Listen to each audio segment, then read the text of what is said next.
Meus irmãos, graça e paz, pastor Vanilson Vieira, da cidade de Parnamirim, no Rio Grande do Norte.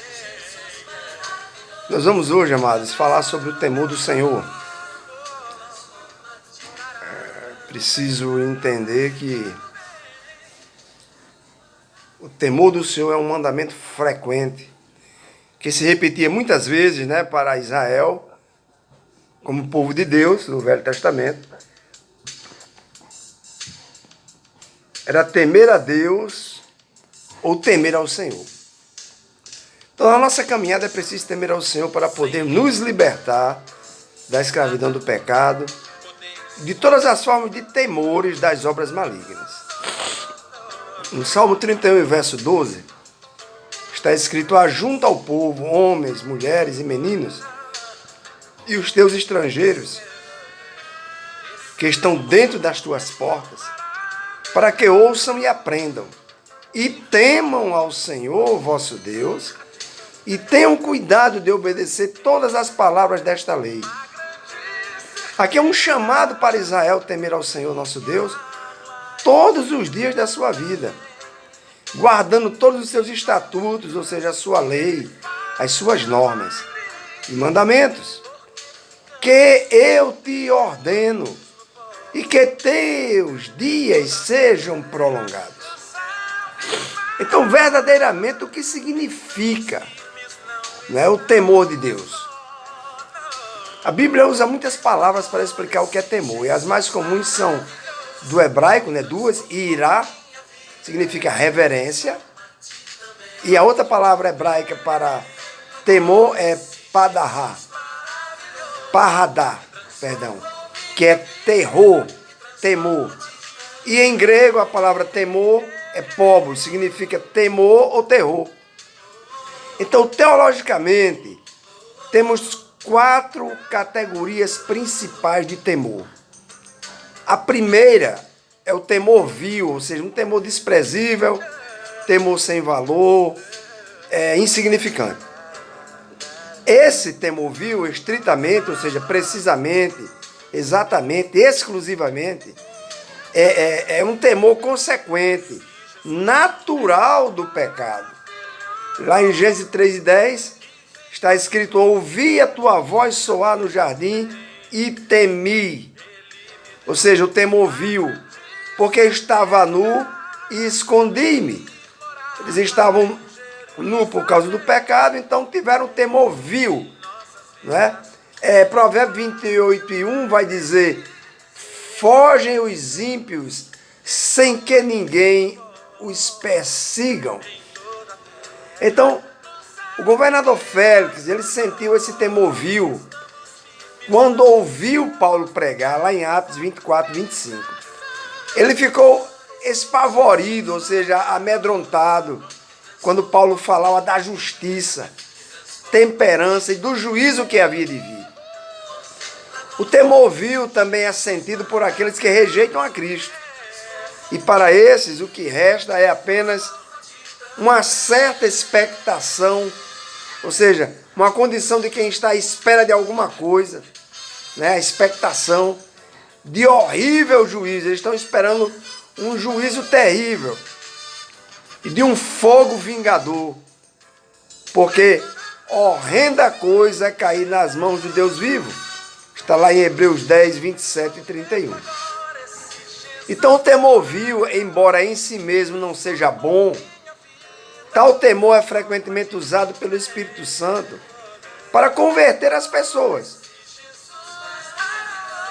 Elas precisam ter medo do futuro, do que está por vir, o julgamento de Deus, a vingança do Senhor. Então, o Espírito Santo usa isso para trazê-los para Deus. Lá em Atos 16, 29, a gente encontra muito conhecido esse trecho do carcereiro de Filipos. Ele presenciou o poder de Deus, e pedindo uma luz para iluminar o cárcere, depois de tentar se matar, ele pensando que os presos tinham fugido, saltou para dentro do cárcere e todo trêmulo se prostrou diante de Paulo e Silas e pergunta: senhores, olha o temor vil, que é necessário que eu faça para que me salva? Ou seja, ele viu sentiu o poder de Deus atuando no cárcere, tremendo tudo, um terremoto abalando, as cadeias dos presos se soltando, as portas sendo abertas. Então ele disse, temeu aquilo e o Espírito Santo usou aquilo para trazê-lo, né, para a salvação. O segundo temor é o temor do homem. É ter respeito e consideração pelos homens, como se deve ter aos senhores, aqueles que são nossos patrões, que estão acima de nós, e magistrado, pessoas que ocupam posição de importância. Em Romanos 13 e verso 7, vai dizer, dai a cada um o que deveis. A quem tributo, ou seja, homenagem, homenagem. A quem imposto, né? O imposto é uma contribuição exigida para assegurar o funcionamento do poder público. A quem imposto, imposto. A quem temor, temor. A quem honra, ou seja, respeito por pessoas que merecem destaque, honra. E 1 Pedro, no capítulo 2 e verso 18, Pedro vai dizer, vós, servos, sujeitai-vos com todo o temor ao Senhor, não somente ao bom patrão, não é aquele que é bom e humano patrão, mas também ao mau patrão. É preciso temer a maldade que os homens podem fazer conosco. Esse tipo de temor, ele pode ser eliminados pelo verdadeiro amor a Deus. Na prática do amor, né? A caridade, a prática do amor. Não há temor, ou seja, quando você pratica o amor, não há por que ter medo. Antes, a perfeita caridade, ou seja, a perfeita prática do amor, lança fora todo o temor. Bom, o terceiro temor, teologicamente falando, é o temor como objeto, ou seja, como causa, como motivo do temor. O temor assume, no temor como objeto do temor, o temor assume um outro sentido, como em Gênesis 31, 42 e 53, onde Deus é chamado de temor de Isaac, ou seja, o Deus a quem Isaac temia e adorava. Então aquilo que os ímpios temem, ou seja, as coisas que os aterrorizam, caem sobre eles. Quando os hebreus entraram na terra prometida, e Deus enviou o seu temor perante eles, ou seja, diante deles, destruindo, né, e espalhando os cananeus, abrindo o caminho para Israel passar, e dessa maneira os deixando impressionados. Os cananeus que habitavam a terra ficaram impressionados com o seu temor a ponto de ficarem desanimados, incapazes de resistir a Israel. Está lá em Êxodo 23, 27 e 28. No livro de Jó, no capítulo 4, verso 6, está escrito, porventura, não é o seu temor a Deus aquilo em que confias? E a tua esperança e retidão dos teus caminhos? Vou repetir.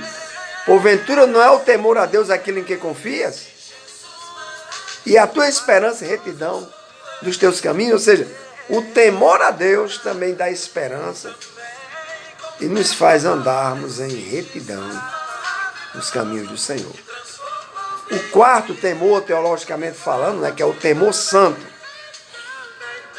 Esse temor tem início na preocupação, ou seja, no conhecimento do crente sobre quem é o Deus vivo. Lutero disse, o homem natural não pode temer a Deus de maneira perfeita. Rudolf Otto disse, o homem natural é incapaz até mesmo de temer ou de sentir horror, no verdadeiro sentido da palavra, quando se fala de Deus. Então o temor santo, por outro lado, ele é proporcionado por Deus, o que capacita os homens a reverenciarem a autoridade de Deus. Obedecem seus mandamentos e aborrecem e evitam toda forma de maldade por causa do temor santo. Jeremias 32:40, ele escrevendo, disse: e farei com eles um concerto eterno, que não se desviará deles esse concerto, para lhes fazer bem, e porei o meu temor no seu coração, para que nunca se apartem de mim. Olha aqui uma síntese do temor santo.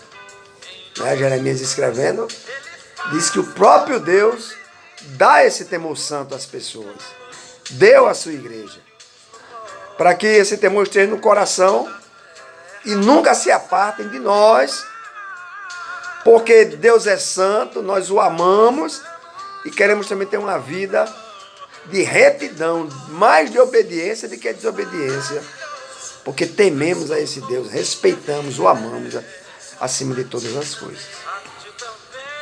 O temor santo também, dado por Deus, amados, é o princípio da sabedoria. No Salmo 111, verso 10, está escrito isso. O princípio de um sábio é temer a Deus. Então, o verdadeiro saber começa em temer a Deus. É o segredo da retidão, ou seja, de um caráter íntegro, andando e fazendo justiça, quando se for necessário fazer. Provérbios 8 e versículo 13. Então, o temor santo, ele é uma característica daqueles de quem Deus se agrada. Salmo 147, verso 1. O temor santo é o dever de todo gênero humano, homem e mulher. Eclesiastes 12, 13 diz: de tudo que se tem ouvido, o fim, a conclusão é: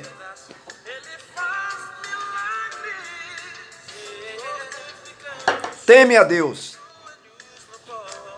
e guarda os seus mandamentos, porque este é o dever de todo homem. Então, o livro de Eclesiastes tem o seu contexto baseado nesse penúltimo versículo, no versículo 13. Salomão inicia o livro fazendo uma avaliação negativa da vida. Ele se refere à vaidade e ele afirma que a vaidade é desnecessária. No final de Eclesiastes, ele dá um conselho para você e para mim, para encontrarmos o sentido da vida. O temor de Deus, no amor a esse Deus e na obediência aos seus mandamentos, encontramos o verdadeiro propósito e a satisfação que não se pode encontrar em nada mais. Então, o temor do Senhor também é uma das qualificações divinas do Messias, de Jesus. Isaías 11, 2 e 3, Isaías diz: e repousará sobre ele. Sobre quem? Sobre Jesus. O Espírito do Senhor. E o Espírito de sabedoria e de inteligência, e o Espírito de conselho e de fortaleza, e o Espírito de conhecimento e de temor do Senhor. E sobre Jesus também repousava o Espírito de temor do Senhor. E deleitar-se-á no temor do Senhor. Olha só. E não julgará segundo a vista dos seus olhos, nem repreenderá segundo o ouvido dos seus ouvidos, por causa da sua onisciência ou presciência. Então, no Antigo Testamento, por causa das punições legais da lei, a verdadeira religião era frequentemente considerada como sinônimo do temor a Deus. E nos tempos do Novo Testamento, a expressão andar no temor do Senhor era empregada quando se referia aos primeiros cristãos. Então, os gentios que aderiram à sinagoga eram chamados de tementes a Deus, está lá em Atos 10 e 2. Na Nova Aliança, o Novo Testamento, se dá ênfase a um Deus amoroso e pronto a perdoar. Um Deus que, através de Cristo, dá aos homens o direito de se tornarem seus filhos e os capacita a enfrentar a vida e a enfrentar a morte com coragem, sem medo. Então, na Nova Aliança, permanece o temor reverente por parte do crente do Novo Testamento. pois o caráter admirável de Deus não sofreu qualquer alteração. Nele não há sombra de variação. E há um dia de julgamento a enfrentar. A enfrentar. O temor de Deus, ele estimula o crente a procurar a santidade. E isso se reflete em sua atitude para com os seus irmãos de fé. Ou seja, ele vai tratar os seus irmãos de fé, ele vai amar os seus irmãos de fé, porque ele procura viver uma vida de santidade, sabendo que não é perfeito, mas que ele vai procurar acertar mais do que errar em relação aos seus irmãos. E isso, irmãos, né, termina se refletindo o que está dentro de nós. O que está dentro de nós é amor, é caridade, que é o amor na prática para com os outros. Porque não adianta só ficarmos com palavras, termos uma aparência exterior, né? Saias longas, cabelos longos, não usa nenhum adereço, nenhum brinco, nenhum batom, nenhuma maquiagem, não apara os cabelos, né? O homem só anda de calça comprida, não bota uma bermuda, é de gravata o dia todo, é manga comprida, é paletó. Isso aí nunca foi santidade, nunca foi temor ao Senhor, irmão, nunca foi. O temor do Senhor está dentro e Ele coloca em nós esse temor. Ele, o Espírito Santo, é quem gera. Então, se você não tem, peça para o Espírito Santo gerar em você esse temor santo, né? E por causa do temor do Senhor, é que nós nos sujeitamos uns aos outros em amor. Eu tenho que olhar para meu irmão e ver nele superioridade, que ele é capaz mais do que eu. Não me desvalorizando. Eu tenho o meu valor, mas olhar para meu irmão e dar valor. Por mais que eu seja teólogo, por mais que eu seja estudante da palavra, por mais que eu saiba mais do que os outros, quando os outros estiverem pregando, parar para ouvir, aprender alguma coisa vai sair dali que vai ensinar a você. Então devemos nos sujeitar uns aos outros em amor. A Bíblia manda suportar o fraco na fé. É duro, mas é necessário. Então eu concluo dizendo que em todo o tempo o temor do Senhor está valendo. Ontem, hoje e até você morrer ou Jesus voltar, o temor do Senhor está valendo. Nunca o temor do Senhor vai sair de moda. Amém? Estará sempre em evidência nas paradas de sucesso. Compartilha esse vídeo. É o mínimo que eu peço. Compartilha. Para ajudar pessoas, por favor. Conhece alguém? Manda para essas pessoas, para que elas possam ouvir e possam aprender também. Esse é o meu pagamento. Deus em Cristo continue te abençoando.